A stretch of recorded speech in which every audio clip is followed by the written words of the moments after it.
Welcome to another edition of the eSpot with Camille. The eSpot is your location for the latest in entertainment, beauty, and design from the people who make it. Thanks for joining.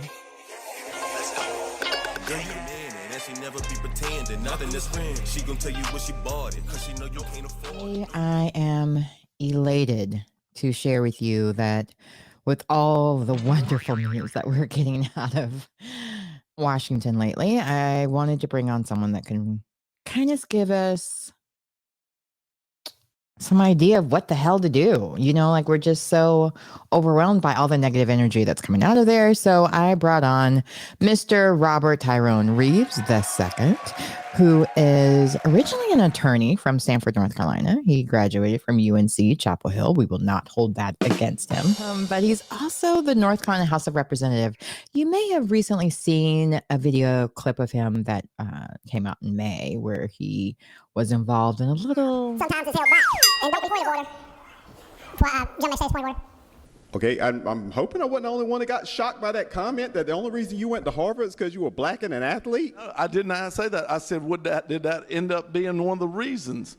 I do not know that. I asked him this. Right. I asked him this. Okay, all right.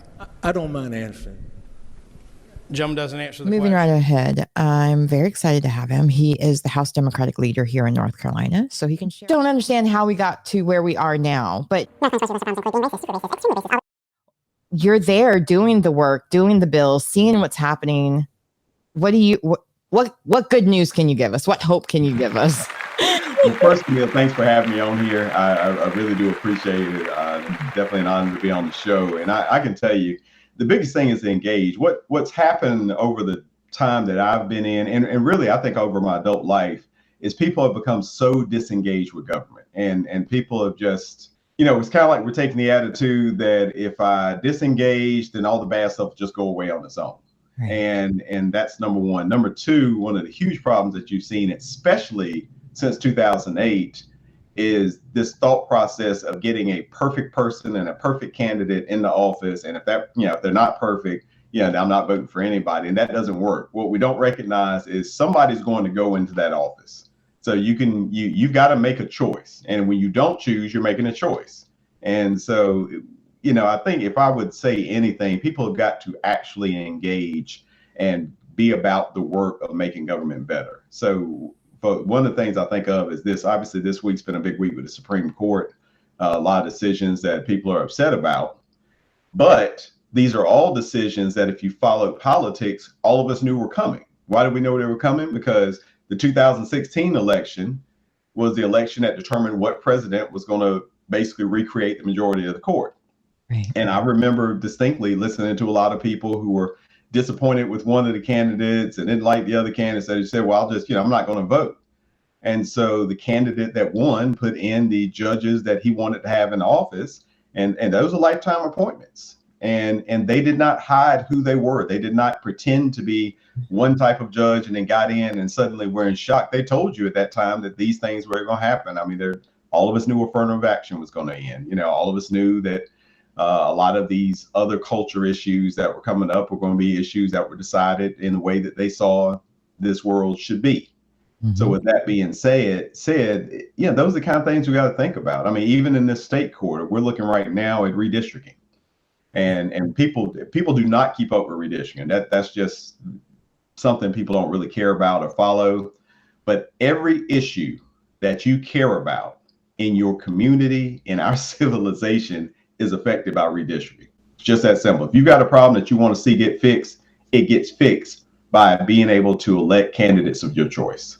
So I would really love to see people get engaged. And I'm glad you brought up that point, because it really is bring up 2008, 2016. Those are the presidential elections, but the local smaller elections are the ones that really affect your everyday, because those are the ones that will decide whether or not these different other people get that position, like even still here in North Carolina, like with the different bands and with education on a local level.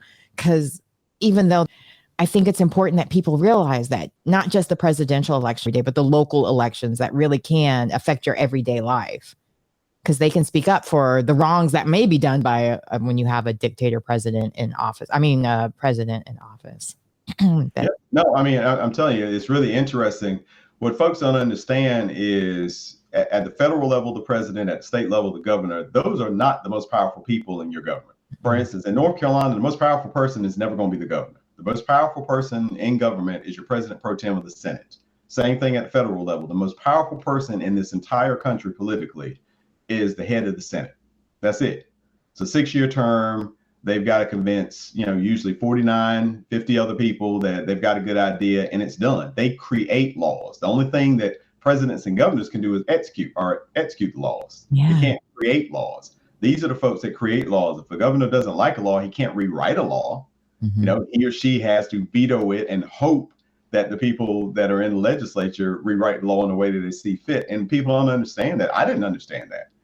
I thought since we moved back to North Carolina in 2007, and I was living in California during that time, and it seemed like such a big difference moving back here, having lived here before and had a great experience living here before, and came back the second time. I was like, wait, why does this feel so different? And things just seem to slowly decline to a point where I'm like, okay, I got to get more involved because this isn't right. When HB2 happened here in North Carolina, which was the House bill about bathrooms, when that happened, and then all the tax incentives left North Carolina for the film industry and so on, it was just like, a lot of those people who were employed by that, they moved. And of course, that meant a lot of progressive voters moved.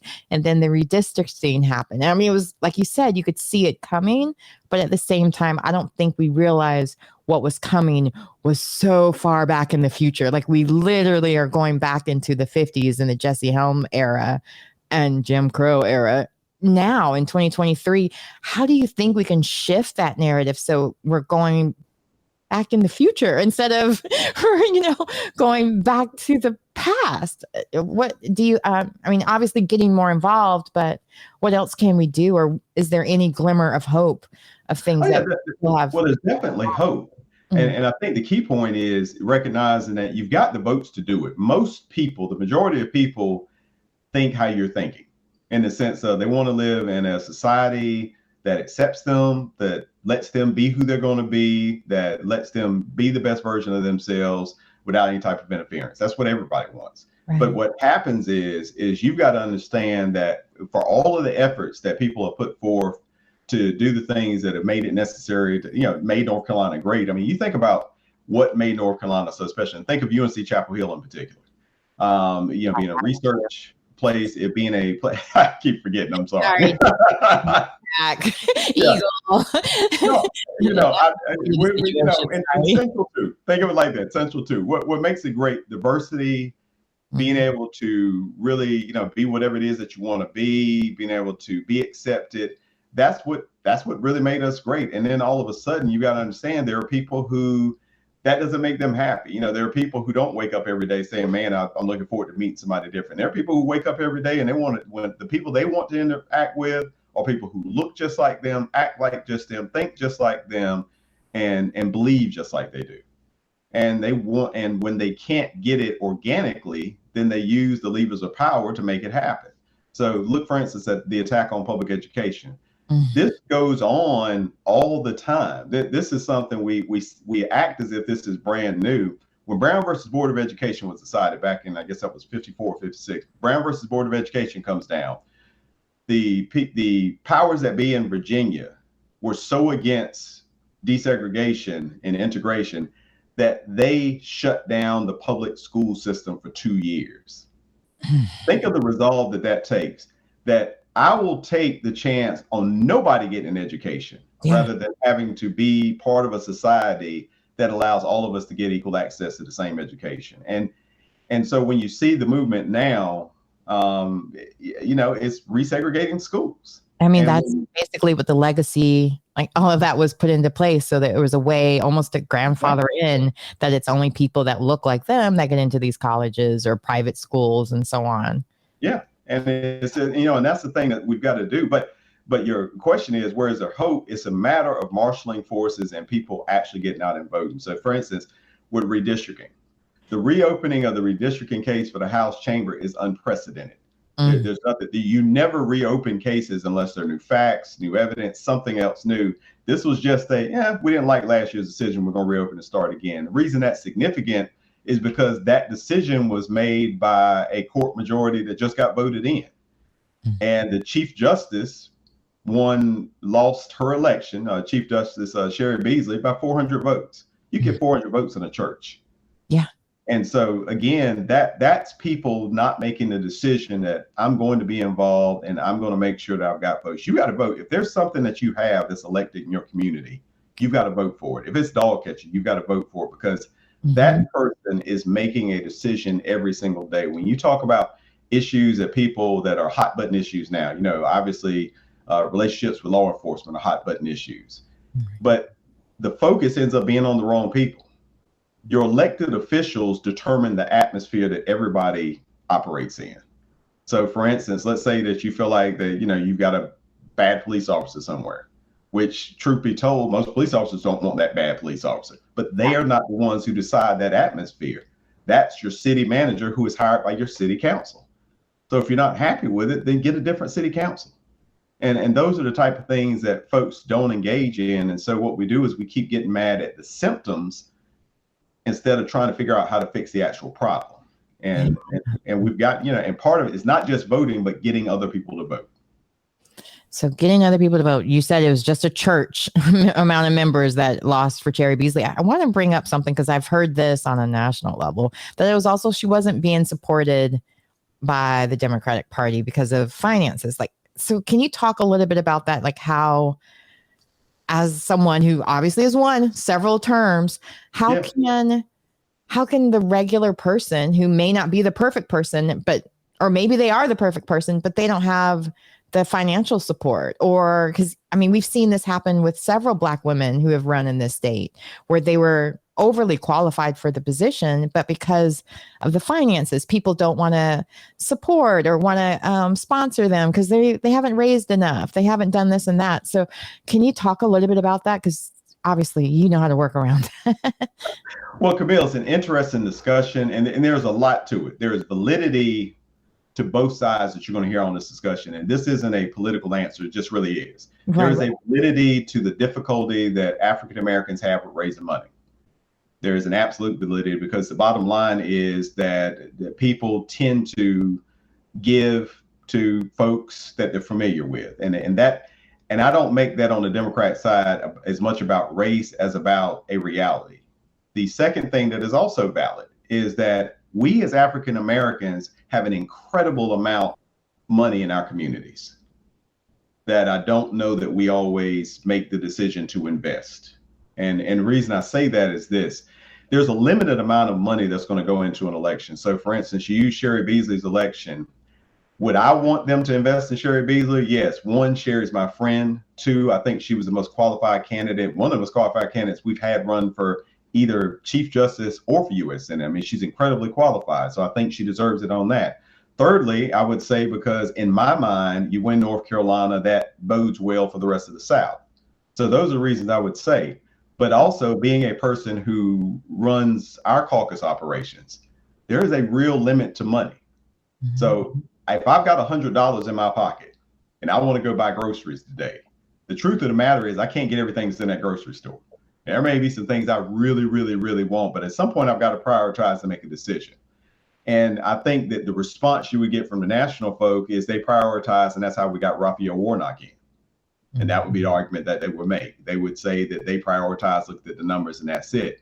Well, what affects that, and what we've worked on, is, okay, you look at numbers. So what we've got to do is work on turnout. We've got to work on voter registration that then tells people who are looking from the outside, hey, North Carolina's doing this right. So we failed Sherry Beasley in that sense of not building up such an operation that it was impossible not to invest in us. That's number one. Number two, back to that money that's in the African-American community. I'll give you an example. I'm going to use that hated word again. Your UNC-Chapel Hill for you. I'm sorry, we got to hear it. But seriously, imagine this. And not just athletes. If African Americans that all went to just UNC decided we're going to start investing our money in a government that really invests in making Chapel Hill the university we went to. If all of these people, think of the billionaires, the Black billionaires that we have, said, we're going to put our money into politics the same way that non-Black billionaires put their money into politics, what we'd be able to accomplish.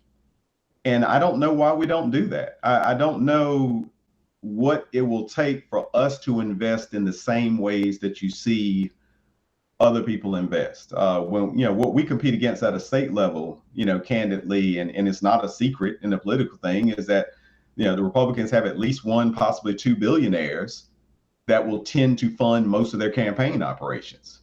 We're making our operations get funded off of $25 here for a person here, because our folks, are working class people. Right. We're doing plate sales. We're doing, all kinds of small fundraisers and small dollar fundraisers to try to do it. If you look at Obama during his fundraising, he did a lot of corporate fundraising, but he had got a ton of money from people just giving $5 or $10. And we just don't tend to invest. We as a people, not just Black people, I'm just saying on the Democratic side, we don't invest in the ways that Republicans invest in government. We put our money in other places, and there's validity to that. But at the same time, it takes money to get a message. If you've got, think of your show, the difference between if you have a budget of $10,000 and you have a budget of $10 million, what that means for your ability to get your message out. And you're talented. You've won awards. You're good at what you do, but those awards can only take you so far in your exposure. At some point, you need investment from people who have the money to come in and say, Camille, we want to make sure that everybody hears your voice, not just your peers. We want to make sure everybody does it. Well, that's the same thing that happens when a person runs for office. We need money to be able to get the message out there. Right. And we just, and that's what I think happened with Sherry. And I think, unfortunately, happens with a lot of African-American candidates. It is really, really hard to get investment for whatever reason. And it's just, we're going to have to do it.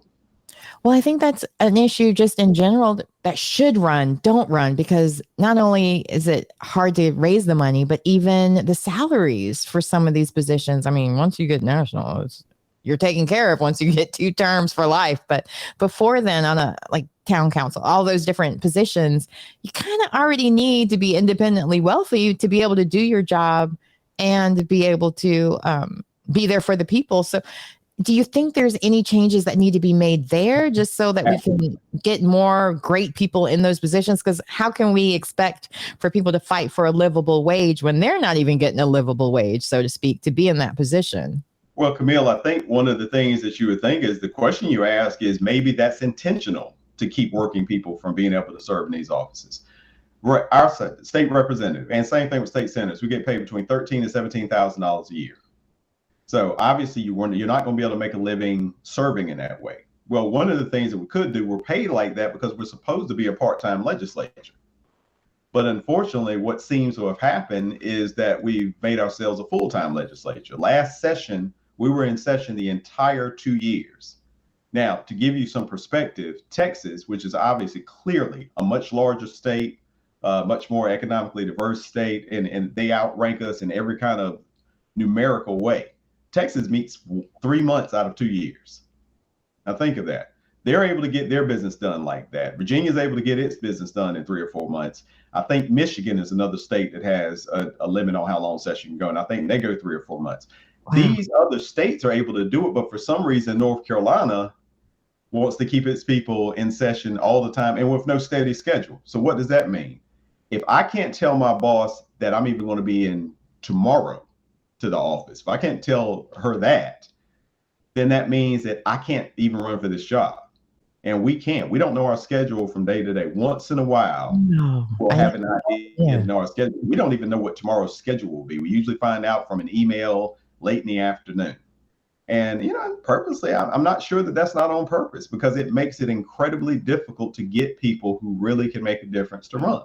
So you either have to be independently wealthy, own your own business and have schedule flexibility, or you've got to be retired. And I don't think that that puts us in the best position to really be a citizens legislature. So what could be done is we could set limits. I mean, we could do that, but we're the ones that make the laws, and that's the problem. If you've got people who want to stay in session for 2 years, they're never going to pass a law that says, no, you can't stay in session 2 years. But we could easily pass a statute that just says, look, session is going to end July 1st.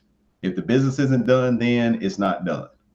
Or you can put something in place and say session ends July 1st and nobody gets paid another dime after July 1st. And, there are all kinds of things you can do to put in place. We're supposed to be January to July, and then in the odd number of years, and then we're supposed to be basically April to July or May to July in the even number of years. And we haven't reached that since I've been in office.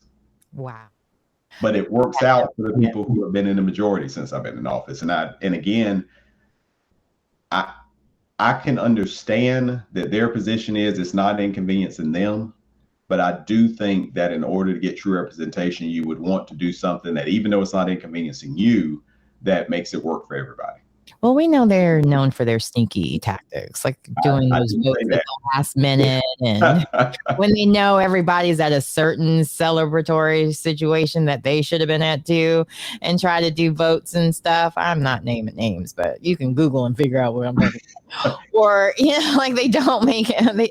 They know what they're doing, but I think it's good information for us as public to know this kind of information, so we can do what we can with that information and choose to vote for the people who are not doing these sneaky tactics to make sure that our voices aren't heard, because that's the other part of it. When we vote for someone, we're assuming that they're going to stick in that party and they're going to we can do to help support. The switching parties actually happens a little more often than you think it does. This is the third one that's happened since I've been in office. They're usually just not acrimonious. And normally it's somebody who has been pretty clear that they're shifting. And I would even say that even in more recent cases, that we've got to do our homework. Folks are sometimes clear about where they've shifted, where they feel, and what they believe, and sometimes we've got to listen. And again, that is that we can all be more involved, and we can all be more serious about vetting candidates. I mean, you see the same thing happen with George Santos. That in all seriousness, that would have taken a little bit of vetting. That didn't take a lot of vetting, but we've gotten so entrenched in party ID. We've gotten so entrenched in, my side's got to win, that we don't care. I would have loved to have seen somebody on his side say, this can't stand. This isn't who we are. This isn't good government. And really, that's the other piece of advice I would have for folks who are concerned about the way government looks right now. Whether you're Republican, Democrat, unaffiliated, whatever it is, vote for people who believe in good government. There are people in every single political party that believe in good government. Those voices sometimes get drowned out.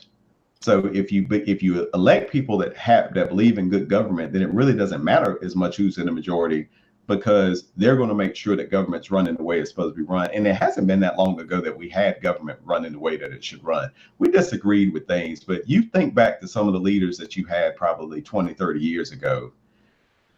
You could disagree with them on policy, but you still trusted them to make sure that the trains ran on time.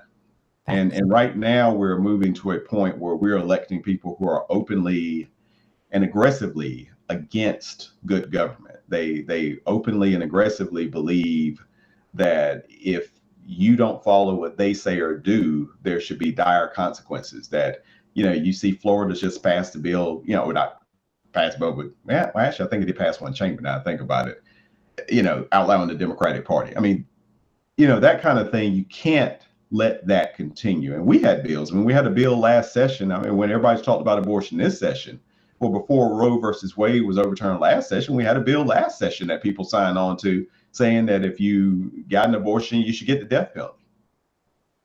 If a person files something like that, at some point, if we're serious about protecting our rights, we've got to react.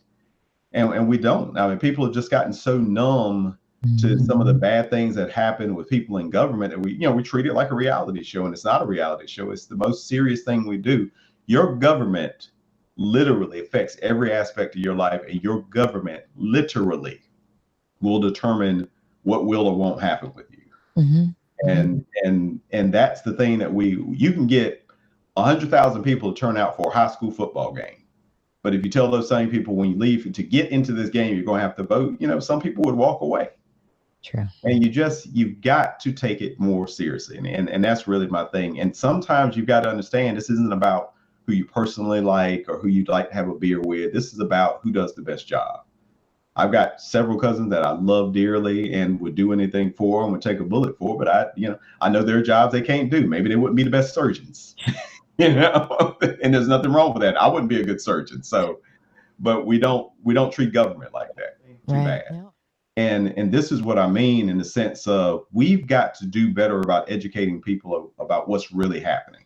Another thing that I discuss with folks all the time is when it comes down to the budget and it comes down to money that's getting spent, and you'll always hear, well, we don't have the money to do X, Y, Z, but that's because folks don't really look at where that money's going to. And when you look at where the money's going to, you're just saying, well, we could not give Camille this $10 million to run a opioid clinic since she's never done that before. We could take that $10 million and put that somewhere else, those kind of things. And we don't pay attention to it and we just let it go. And so folks should really, really concentrate on what government's doing, how their money's getting spent, and what really benefits them.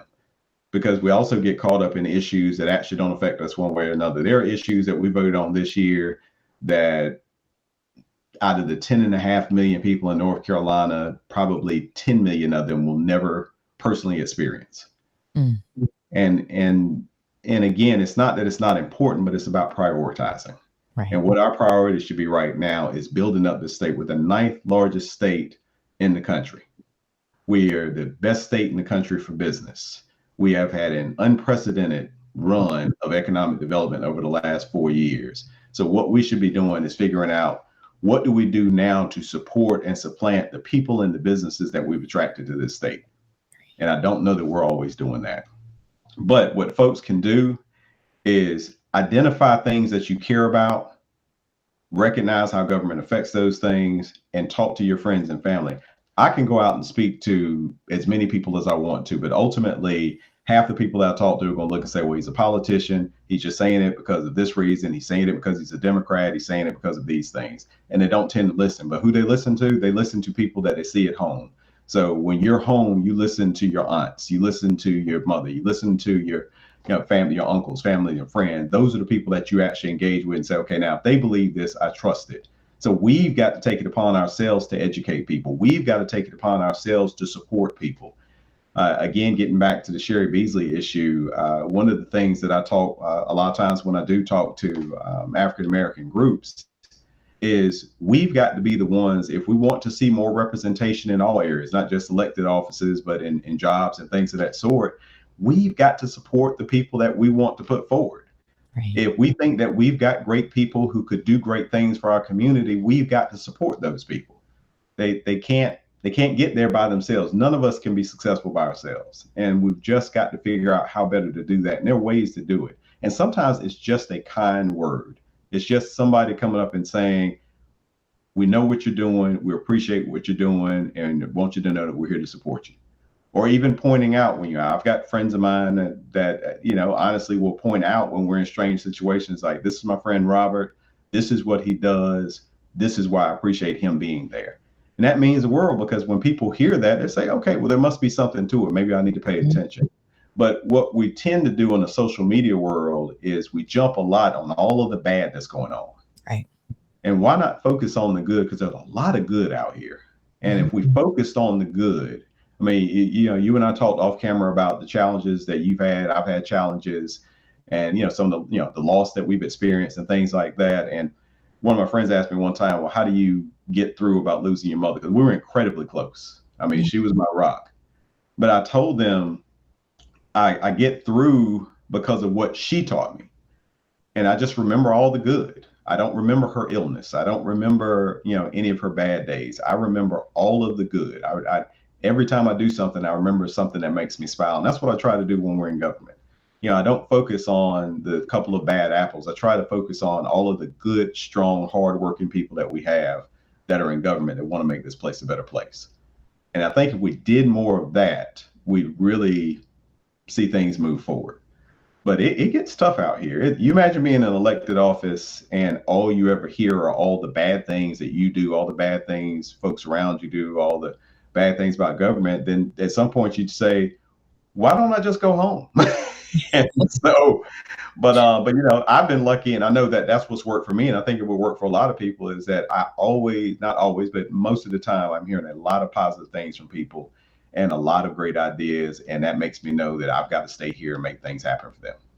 Well, I appreciate all that you're doing for us here in North Carolina. I can't thank you enough for speaking up and speaking out, especially recently when there was a certain situation that happened in the House when somebody was trying to blame affirmative action for a reason. A certain Harvard graduate who was fellowship to Harvard Law School. Yes. I mean, clearly it was because of football. Like, yes. Yeah. Anywho, but that's what I mean. Again, we need people like you, and I'm so grateful we have people like you, because you do call out when there's something wrong that happens, but you also are there when the good things happen, and you help push those along. And we need people like you to speak up for us and who are really doing the hard work, because I tell you one thing, I'll give my dime and my time for the right thing. And that's what I try to do when it comes here, living here, because I'm that possible. So again, thank you so much for being on the eSpot. And if you guys ever have like a 10 million grant you're giving to podcasts, I'm all for it. No, we got you. I know exactly how to get all this, like the Oprah show. Okay. I heard there's a new studio in Spring Hope. Oh my gosh, we have a fun time with that money. Okay. Like the Oprah show. Okay. I heard there's a new studio in Spring Hope. Oh my gosh, we have a fun time with that money. Okay. Local, right? So again, thank you so much. I hope you have a wonderful 4th holiday, and make sure everybody please follow and keep up with Leader Reives, and keep doing the hard work out there. If your volunteers are helpful and fundraising, share with your friends, let them know that whether you live in North Carolina or not, because there's somebody that's probably a Leader Reives in your county, your town, your state. Support them, help them, make sure they keep doing it, because we need them, because not all of us can afford to. But again, thank you so much for being a guest, and thank you, Uncle Stewart, for making the connection. I guess so. Shout out to Carolina. No, I'm kidding. Please tell all your family members. Thanks again for tuning into the eSpot with Camille. Make sure you follow Leader Reives, and make sure you keep up with the eSpot, because every week, new guests. You never know what we'll be talking about next. Thanks again. All right, thanks.